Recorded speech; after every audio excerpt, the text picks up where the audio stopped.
আজকে রবিবার ছুটির দিন, কিন্তু ছুটির দিনে আমাদের প্রচুর কাজকর্ম থাকে। তো এই সবেমাত্র আমরা ঘুম থেকে উঠলাম, এখন বাজে 10:30। তো এখন যাব বাজারে, যেহেতু কালকে কোনো কিছু বাজার করা হয়নি, তো সেই জন্য কোনো কিছুই নেই রুমের মধ্যে। তো এখন ওই জন্য বাজার যাব, সেখান থেকে কিছু কেনাকাটা করে আনি, তারপর সকালে টিফিন করব। ওটা কি এটা আমাদের জন্য? হ্যাঁ, যা হবে ডিসকাউন্টে দিয়ে দেবে। গাজর দেবে, কাঁচা লঙ্কা। আজকে সকালের ব্রেকফাস্টে আছে পাউরুটি, কালকে রাতে ডিনারে ছিল পাউরুটি, তো আজকে সকালের ব্রেকফাস্টেও পাউরুটি। তো পুরে মানুষদের যা হয় আর কি। তো সকাল থেকে আমাদের ব্রেকফাস্ট করার টাইম হয়ে ওঠেনি, তো এটা খেয়ে তারপর রান্না বসাবো। দুদিনের জন্য বাজার করা মোটামুটি কমপ্লিট হয়ে গেছে। তো এবার হচ্ছে এগুলোকে কেটে তারপর রান্না করব। সব সবজি আমার কাটা হয়ে গেছে, আর এখানে চাল ডাল একসাথে ভিজানো হয়েছে, তার কারণ আজকে হবে খিচুড়ি। কালকে যেহেতু সোমবার, শিবের মাথায় জল ঢালবে সুচেতা, তো সেই জন্য আজকে নিরামিষ খাওয়া হচ্ছে। তো কী রান্না করবো সেটাই বুঝে উঠতে পারছিলাম না, আর ভাত খেতে ভালো লাগছিল না, তো সেই জন্য খিচুড়ি হবে, তার সাথে হবে বেগুন। তো এটাই হচ্ছে আজকে দুপুরের মেনু। খিচুড়ি আমার কমপ্লিট হয়ে গেছে, প্রেসারেই বসিয়েছিলাম, আর সুচেতা এইদিকে ভাজাভুজিগুলো করছে। সবসময় ওর দায়িত্ব এটাই থাকে। তো এখানে আছে কুমড়ো, আর তার সাথে রয়েছে পটল আর কাঁচা লঙ্কা। সানডে স্পেশাল, সবার বাড়িতে মাংস হয়, কিন্তু আজকে আমাদের যেহেতু নিরামিষ হচ্ছে, তো সেই জন্য এখানে রয়েছে খিচুড়ি, পুরো নিরামিষ রয়েছে। ভাব উঠছে, আর আমাদের সাথে আছে বেগুনি ভাজা। বেগুনি নেই, কুমড়ো আর হচ্ছে পটল। খাওয়া দাওয়ার পর ঘুমিয়ে পড়েছিলাম, ঘুম থেকে উঠে দেখছি চোখ মুখ পুরো ফুলে গেছে। তো এখন খেতে বসে গেছি চা, যেটা ছাড়া সন্ধেবেলাটা ইনকমপ্লিট।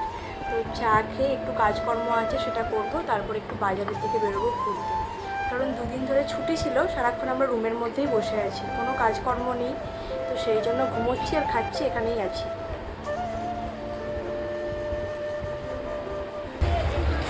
তো সন্ধেবেলায় আমরা একটু ঘুরতে বেরিয়েছি, দুদিন ধরে তো রুমেই ছিলাম, কিন্তু ঘুরতে বেরোনোর একটাই কারণ, কিছু দরকারি জিনিসপত্র কেনাকাটি করার আছে, তো তার সাথে একটু এটিএমে যেতে হবে, তো সেই জন্য বেরিয়েছি। বন্ধ যে রে, খুব সুন্দর লাগছে। আর একটা আছে না, এটা ছোট, একটু বড় দেখেই নে, কতবার ইয়ে করবি।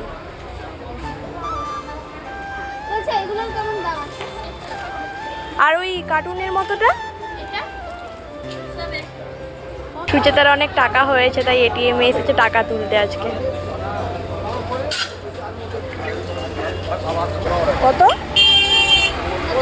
কিন্তু কুড়ি বললো। হ্যাঁ,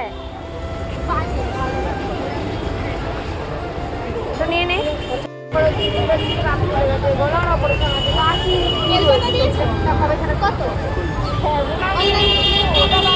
তো বাজার করে আমরা চলে এসেছি, সুচেতা যাবে কালকে জল ঢালতে, তারই কেনাকাটা করতে গিয়েছিল।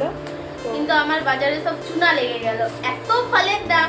এইটুকু ফুলে এক একটা মালার দাম নাকি 10 টাকা পিস। এইটুকু ফুলে, এখানে আমাদের ওখানে মানে ফুল হচ্ছে চারিদিকে ফুটে রয়েছে, মানে গাছ থেকে তুললে হয়, আর সেইখানে আমি এত টাকা দিয়ে কিনছি। এখানে বেলপাতাও কিনতে হচ্ছে আমাদের। বেলপাতা, ধুতরা ফুল, ধুতরা ফল সব কিনতে হচ্ছে।